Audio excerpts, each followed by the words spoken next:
Welcome, Ed from Pinball Mayhem here. Time for a quick update on Breakout cocktail table. It is, well, the base is actually together.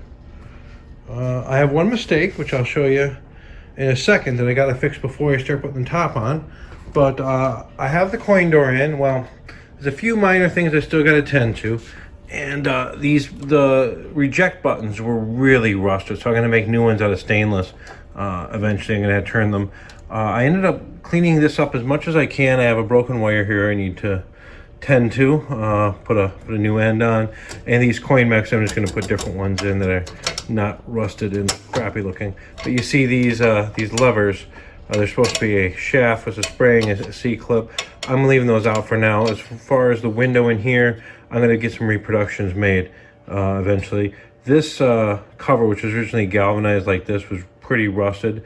So I ended up taking the window. I took this off by just bending two tabs in the bottom, hit it with some cold galvanizing spray to get a similar color, cleaned the window up real good and put it back together. So pretty happy with how that turned out. And the coin box still a little sticky, but I'll get that tab bent right in the back, get it come and go.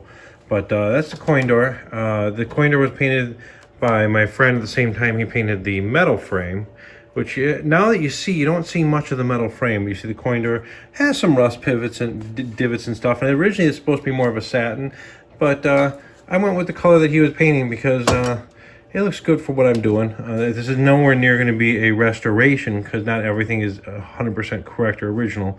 You can see I I didn't mind leaving a little patina. I'm not trying to make this look 100% new.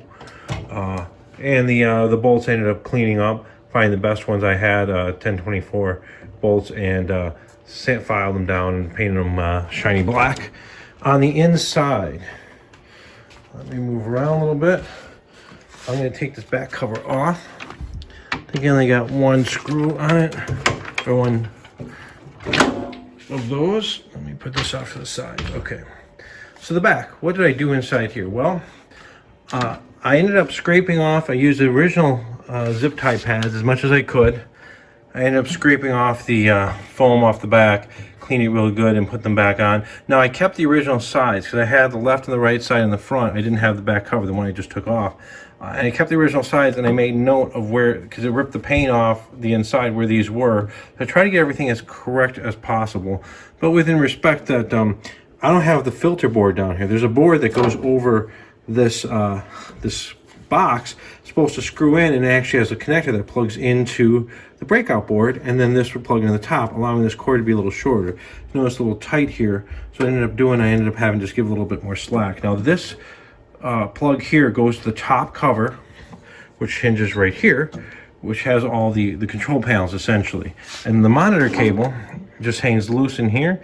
That will plug in. Now this metal box, I did end up putting in Evaporust. I got a big tub so I could put that in. This bracket here was really rusty as well. I had to put a different switch on down here. So that's all been taken care of. And I ended up, this is originally a goldish nickel color, nickel-y gold. I had some gold spray paint, enamel stuff attached really well. So I ended up going with that for this. The bars that hold the monitor on, and then this little guy here that was pretty rusted, and this is the prop for the monitor. You see, I got the speakers on, and I ended up using bolts for the speakers rather than the original rivets. You can see also the interlock for the cover, so now the cover's closed, and then there's also an interlock over there for the coin door.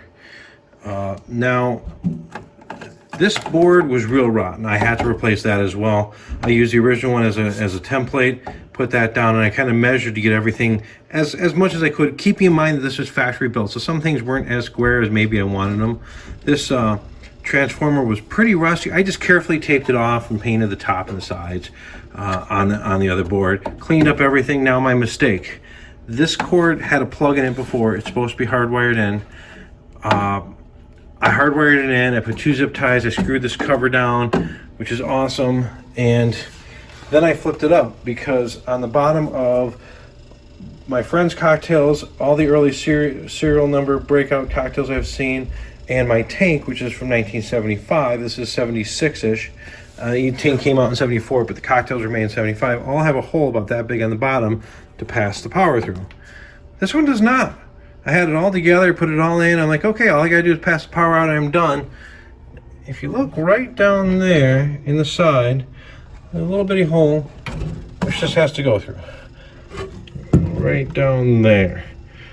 You can also see an idea of how much rust was on the bottom of this and how all the pitting. So I have to now take this apart, cut the zip ties and the screws, take the connectors off, put it through that hole and reconnect it, which is also explain why this cable probably got damaged pretty easily. I want to do that before I put the top on, because it's going to be a lot harder to work around here. That's why I wanted to get as much of this done. Coin door stuff, I can do that after the top is on. And the board comes out pretty easily. So this will just unplug in this board. This will unplug and the board slides out. Now I did put right component on here because this is not a keyed plug. I want to make sure I got it the right way. But this board does not work.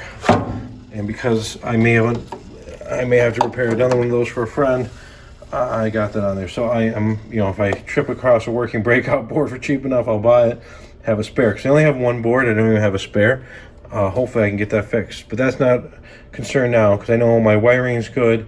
I know my power supply is good, because I tested that on the bench when I repin this plug, because there's some wires that were cut short and I ended up having to repin it. Also shortens the cable a little bit too, because it was soldered on. Originally it was this style, but then it was moved to a soldered on style, and I put it back to the original. I bought this from Arcade Shop. Actually sells these connectors with the original split crimps, like the card edge that you find in pinball. So that's real happy with how that turned out.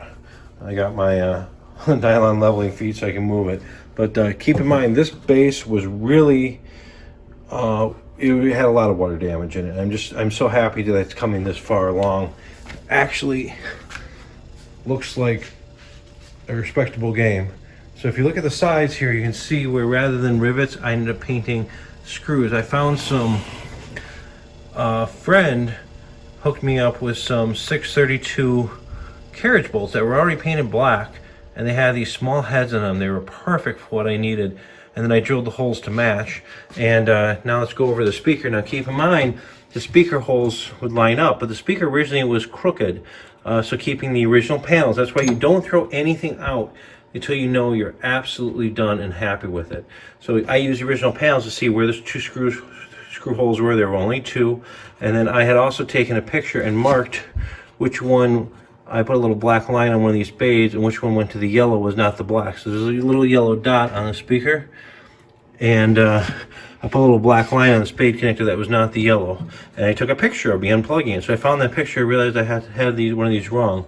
Now this flips up, and when the top is open, this sits into the monitor frame and props. That's why having the correct monitor is very important for one of these cocktails.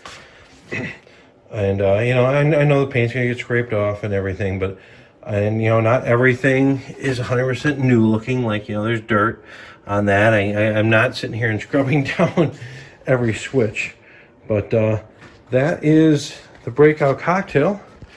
As you can see, coming along real nice, and it will be hopefully next video. I have that cord mounted right, and I hope to be having the top on, but I am gonna have to completely disassemble the top to put it on.